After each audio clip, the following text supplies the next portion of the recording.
Today we're experimenting with tarot cards instead of our usual fairy fortune cards. And the reading suggests that we may need to consider asking for help. If you would like to learn about fairy folklore, delve into modern fairy faith spirituality, and explore fun and fanciful fairy-themed events, please subscribe to Fairy Fortunes for new videos every Friday. Hello my fair friends, I'm Ruby Ruse, this is Baby Bunny, and welcome to Fairy Fortunes. Now when I do card readings, I normally do the fairy fortune system that I've designed myself, but many of you know that I've been working on a depth year for 2020. And with each of the 12 months of the year, I am using the 12 houses of Geomancy or Astrology, they are the same, as my monthly themes. So for the month of September, the house is the House of Long Journeys Over Water, which in the context of Geomancy can very much relate to divination. So I wanted to do some experimenting with the divination systems that I do own and have collected over my lifetime. And I was very interested in going back and exploring the tarot. Now, many people, when they start on a pagan path or are experimenting with spirituality or witchcraft or alternative modes of knowledge and the occult, the first form of divination that many people try is actually the tarot cards. It's very common to try them. And I was no exception to that rule. That was one of the very first divination systems that I was introduced to. The reason that I kind of stopped using the tarot is that the mythology that is infused in the, especially in the Rider-Waite deck, which is the most popular and common deck used in the Western world, I just felt that I didn't really resonate with that mythology. But many, many years ago, I believe it was in the 1990s, I did find the Tarot of the Old Path, which had a different collection of images. And the reason that I liked this particular deck is that it had a lot of animal imagery. And at the time, I had not really started working with any goddesses or gods of any kind of tradition or mythology. I was heavily working with the concepts of animal totems and animal spirits. And this deck just has a lot of very beautiful animal imagery on the cards and throughout the deck. And so this deck, more than any other tarot deck that I had come across, really spoke to me. But as I then discovered the runes, that system of divination really resonated with me. And then after that, I discovered Geomancy, and that was it. That was the only kind of divination that I wanted to practice. And Geomancy was what I based the Fairy Fortunes divination system on. But as I said, in the month of September, I was really exploring the divination systems that I had acquired over my lifetime. And I decided that I was going to turn back to this Tarot of the Old Path that I had discovered in the 1990s. And in addition to looking at those cards and playing with them and experimenting with them, I also started reading again, because I have read this book before, but I read it again now. And this book is called The Choice-Centered Tarot by Gail Fairfield. Now, unfortunately, I believe this book is currently out of print. The first edition came out in 1981. But if you can find a copy of this book on eBay or in a used bookstore or sold by a secondary seller on Amazon, I would highly, highly recommend this book on the tarot. This particular book would work with any tarot deck, no matter what deck you are using. It would work with the Rider-Waite deck that is, as I said, one of the most popular and common decks used in the Western world. But it would also work with a more niche deck like the tarot+of+the+old path that I have myself.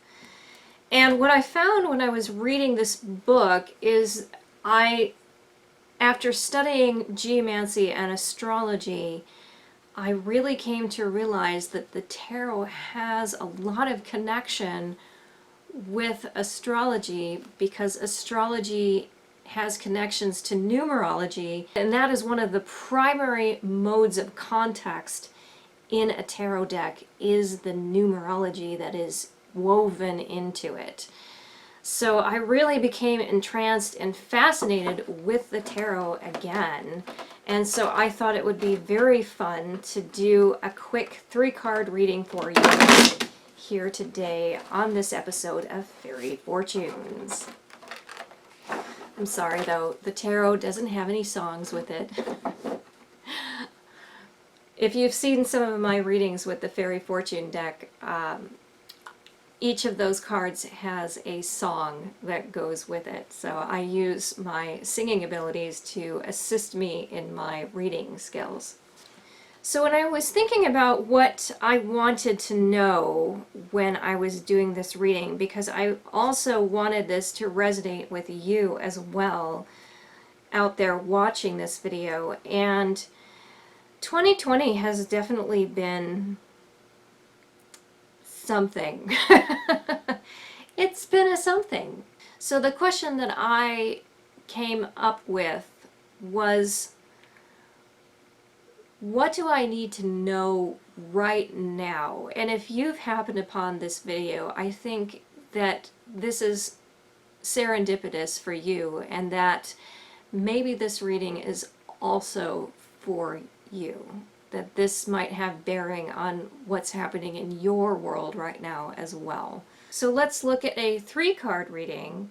The first card representing what influences are coming from the past, what is a prominent focus of the present, and then the final card will represent a possible future pattern for us. So the Fairy Fortune cards actually only have one side. They're always read right side up, because the Fairy Fortunes are heavily influenced with the fairy spirits, of course, and fairy spirits are both positive and negative simultaneously. But of course in the tarot, you read the cards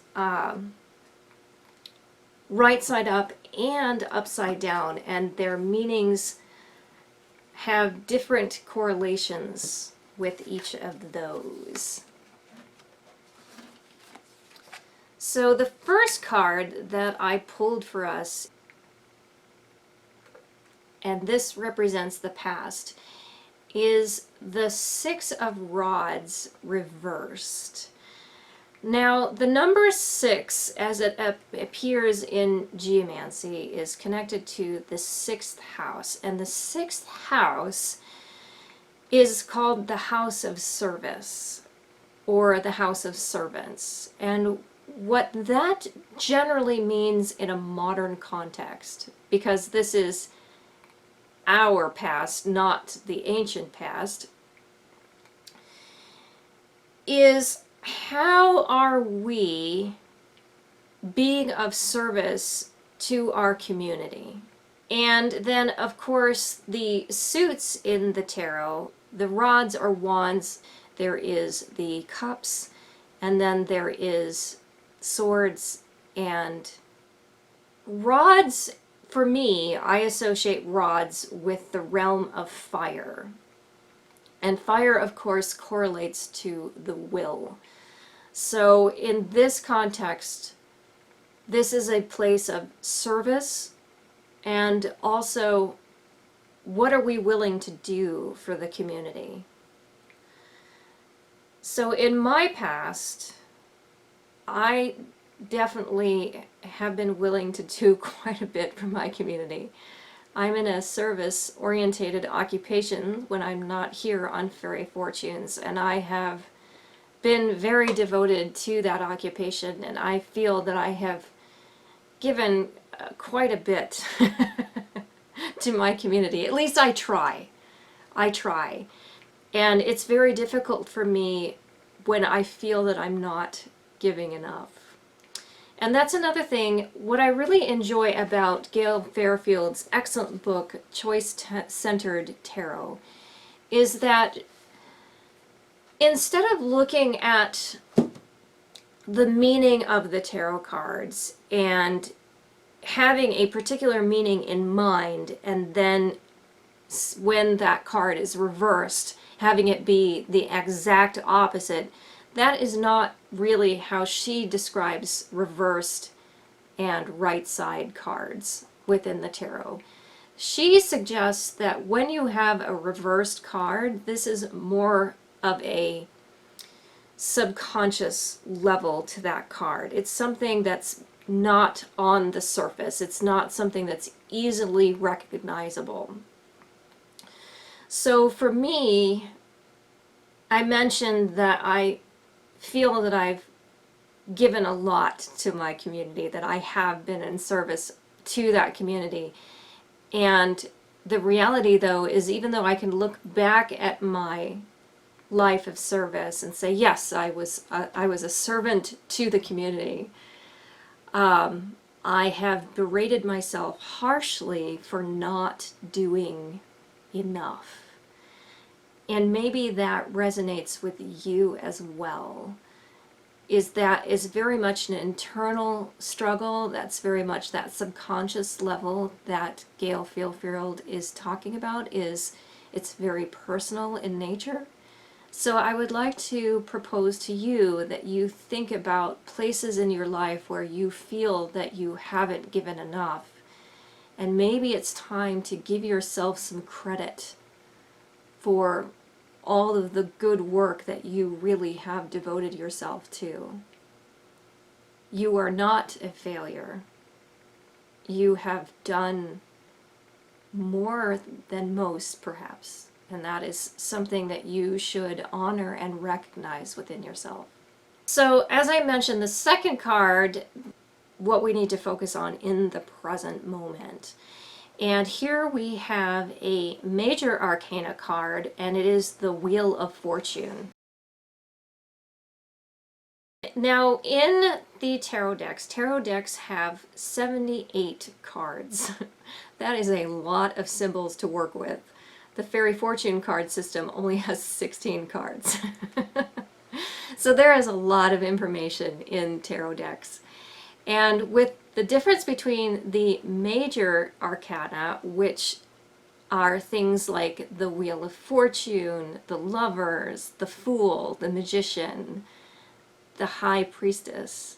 These are larger concepts. These are ideas. Whereas the suited cards are more tied to a personal level. This is an overarching theme. Also within a tarot system is that the major arcana often represent concepts that we don't really have a lot of control over. It's 2020 and we don't seem to have very much control over anything in 2020, do we? Crazy. It's amazing how these cards work sometimes. Good heavens. The minor arcana kind of represents ideas and concepts that we do have authority and control over, whereas the major arcana represent these grander concepts, these constructions of fate, if you will. And it's very interesting that I use the word fate, because for me the Wheel of Fortune definitely represents fate. That wheel is spinning and we really don't know where it's going to land.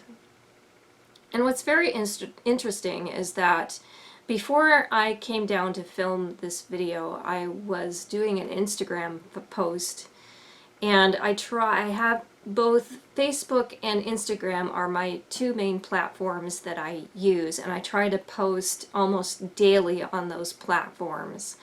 And I try to give original content on both of them. So if you follow me on Facebook and Instagram, you're going to get two very different social media experiences there. So on my Instagram, I pulled a rune. And the rune that I pulled this evening was Perthro, which is the Lot cup, which also represents fate and kind of not having full control, not having entire agency over what's happening in your world right now. So I just find it interesting that I'm seeing themes and correlations with other projects that I'm doing tonight. So that's our present, is that we do feel out of control. And I think the message that I'm getting from this card is that that doesn't have to be a bad thing. In the first card from the past, which is so focused for me on my own service and what I feel I haven't done enough of, is that when I see the Wheel of Fortune in its upright position, this suggests that maybe I need to let go of a little bit of responsibility, because not everything is my responsibility. I can't save everyone. And a great deal of the time, we can only help people that want our help. So that can be a challenging thing, not just for people in service professions like myself, but just all of us. Many of us have friends and families and children, and there are many people that we desperately want to help in our lives. And the reality is that as much as we want to help them, it's really not within our realm of control. We can only help those who allow us to do that. That doesn't mean give up, but it does mean relinquish some responsibility. And then the final card that I have here represents a possible future. In Scandinavian mythology, the translation of past, present, and future is more what has been, what is now, and what is becoming. And the idea of that is that the future isn't necessarily fixed. The patterns from our past and the patterns we're experiencing in the present can be leading towards a prediction, but that doesn't mean that our fate is set in stone and we have to go there, that there is no other choice. There is choice. And maybe the idea is to go with that flow, to embrace the becoming, and to embrace it with grace. So in this final card, we have another minor arcana, and here we have the Seven of Cauldrons upright. And in Geomancy, 7 relates to the house of marriage. And that can relate to partnerships. And here we have cauldrons, which is related to the suit of the element, rather, of water. And water is a very emotional realm. And it's interesting that this card, to me, representing partnerships, comes up in this final position, because I really have been thinking about my relationships to other people and how resistant I am to ask for help. Maybe I have to consider that I need to allow people to help me. And as I said, if you're watching this video, there is a high probability that this might be resonating for you as well. You need to open up to people. You know what? 2020 sucks. There's just no way around that. 2020 sucks. Be honest. Be honest. Don't just give a generic answer when someone says, "How are you?" And don't just say, "I'm fine," because I don't think we're fine, are we? We're not fine. We're all in differing states of trauma. That's the reality. But you know what? If you are fine, that's okay too. You need to find someone that is in a place where they can appreciate and feel your joy. And you know what? Spread that joy. Spread it around, because many of us need your joy. So please be honest. If you're fantastic, would you please tell me you're fantastic? Because then I can say, you know what? There is one person in this world right now who's fantastic, and that makes me happy, and that gives me hope. So be honest. Don't tell me you're fine. Tell me how you really are. Please, I need to know. And I need to be willing to ask for help. Yeah.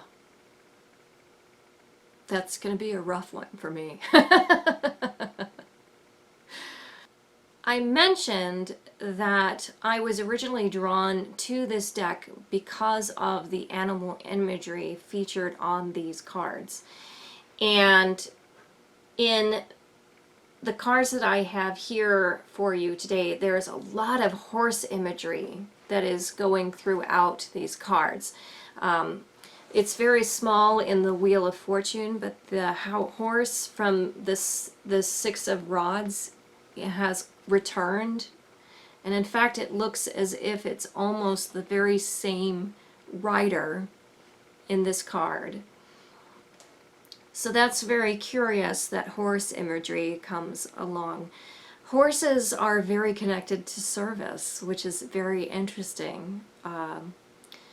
They are a helper of man. They provide more than companionship. They provide service and transportation. They are helpers. So that's a very interesting connection. Another very important animal that comes up in the Wheel of Fortune is the owl. And the owl, along with rabbits, are a very sacred animal for me personally. For me, the owl represents inner knowledge. The question that the owl always has for me is, who are you? That's what my owl always asks me. And the interesting about that question is that it means something different every time he asks me that. So that might be something to include in our present. Who are we now? Right now, in this moment. And it's okay that we're going to be a completely different person tomorrow.